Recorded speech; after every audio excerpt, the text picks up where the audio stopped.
여러분 안녕하십니까? 토요일 밤 뉴스데스크 경남 시작합니다. 경남에선 모두 66명이 코로나19에 신규 확진됐습니다. 지역별로는 김해 17명, 창원 16명, 창녕 13명, 밀양이 8명, 양산 6명, 거창 2명, 진주와 사천, 거제, 고성이 각각 1명입니다. 김해 소재 외국인 음식점과 양산 소재 공장과 관련해 각각 3명이 늘었고, 밀양 소재 회사에서도 8명이 추가됐습니다. 나머지는 도내 또는 타 지역 확진자의 접촉자이거나 감염 경로를 조사 중입니다. 경남의 백신 접종 완료율은 인구수 대비 51.5%입니다. 더불어민주당 대선 후보 선출을 위한 경남, 부산, 울산 지역 경선에서 이재명 경기지사가 과반을 득표하며 압승했습니다. 이 지사는 오늘 오후 부산항 국제전식 컨벤션센터에서 열린 부울경 경선에서 득표율 55.34%로 1위에 올랐습니다. 이낙연 전 대표는 33.62%로 2위를 기록했고, 추미애 전 법무부 장관이 9.74%, 박용진 의원은 1.3%로 그 뒤를 이었습니다. 한국은행 경남본부는 지난 8월 지역 내 80개 업체와 유관기관 등을 대상으로 지역 경제를 모니터링한 결과 경남 지역 3분기 경기가 2분기보다 소폭 악화했다고 밝혔습니다.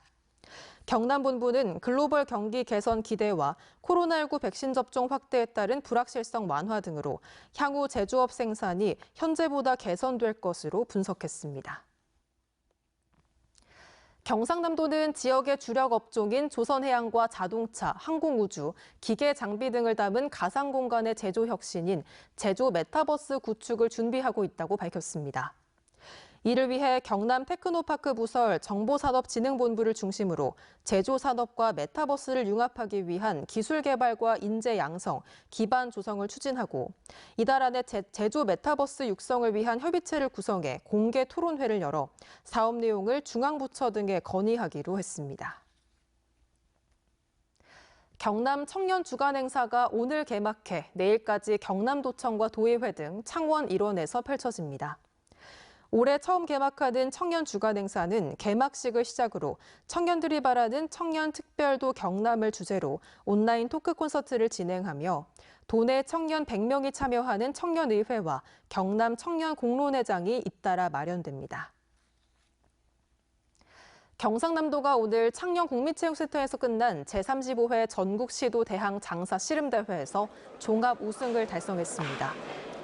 경상남도는 종합점수 3,882.63점으로 2,593.53점인 충청남도와 2,236.17점을 기록한 경상북도를 크게 따돌리고 1위를 차지했는데 경상남도가 우승한 건 지난 2018년 제32회 대회 이후 3년 만입니다.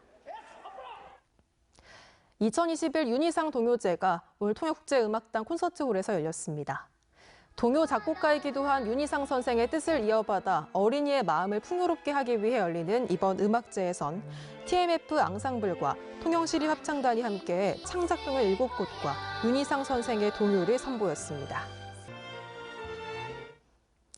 민주노총 경남본부와 진보당, 창원 진보연합, 6.15 공동선언 실천 남측위원회 경남본부는 오늘 창원 진해 부건 로터리에서 진해 미함대 지원사령부까지 진해 미군 세균전부대 추방을 요구하며 차량 행진을 펼쳤습니다. 이들은 차량에 전쟁 연습 중단, 진해 세균전부대 추방, 평화협정 체결 등이라고 쓴 펼침막을 붙이고 운행했습니다. 산업은행이 현대중공업 지주사인 한국조선해양과 맺은 대우조선해양 인수계약의 종결 기한을 3개월 연장하기로 한 것과 관련해 진보당 경남도당은 대우조선 매각을 철회하고 전면 재검토해야 한다고 주장했습니다. 이들은 규모가 작은 기자재 업체들의 줄도산 위기 우려가 있는 만큼 조선산업 생태계 파괴를 초래할 매각을 중단해야 한다고 덧붙였습니다. 국토안전관리원은 수문과 제방, 방조제, 상수도 등 3개 시설물에 대한 내진 성능 평가 요령을 개정하고 홈페이지에 게시했습니다. 새로운 평가 요령은 상세 설명과 예제까지 제공해 내진 성능 평가 분야 실무자들의 고충을 해소하고 평가 결과에 대한 신뢰성도 높여 내진 보강 여부를 보다 합리적으로 결정하는 데 도움이 될 것으로 관리원은 기대했습니다.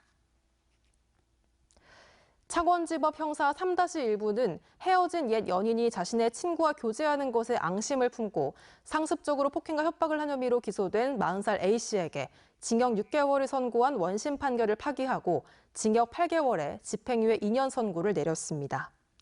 재판부는 A씨에게 재범의 위험성이 있는 점 등을 종합하면 엄벌이 필요하다며 다만 피해자가 연락하지 않을 것을 조건으로 처벌을 원하지 않는 점을 고려하면 원심이 선고한 형은 너무 무거워 부당하다고 판시했습니다. 고성군이 일부 주민과 군의원들의 반대에 부딪혔던 동물보호센터 건립을 신속하게 추진하기로 했습니다.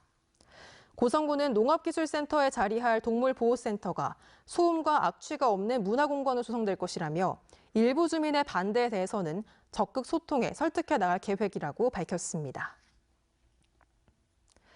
남해군이 2023년 준공을 목표로 수소충전소 건립을 추진하고 있습니다. 남해군은 정부 공모사업 선정으로 확보한 60억 원의 예산으로 교통 중심지 주변에 1호 수소충전소를 짓는 것을 시작으로 2030년까지 4개의 충전소를 건립할 계획이라고 밝혔습니다. 밀양시가 이달부터 밀양사랑 카드와 모바일 밀양사랑 상품권 월 구매 한도를 기존 50만 원에서 100만 원까지 상향 조정하기로 했습니다. 시는 코로나19 장기화로 침체한 지역 경제를 살리기 위해 지역 화폐 구매 한도를 이달 한 달간 일시적으로 올리기로 결정했다고 밝혔습니다. 지금까지 경남 소식이었습니다. 여러분 고맙습니다.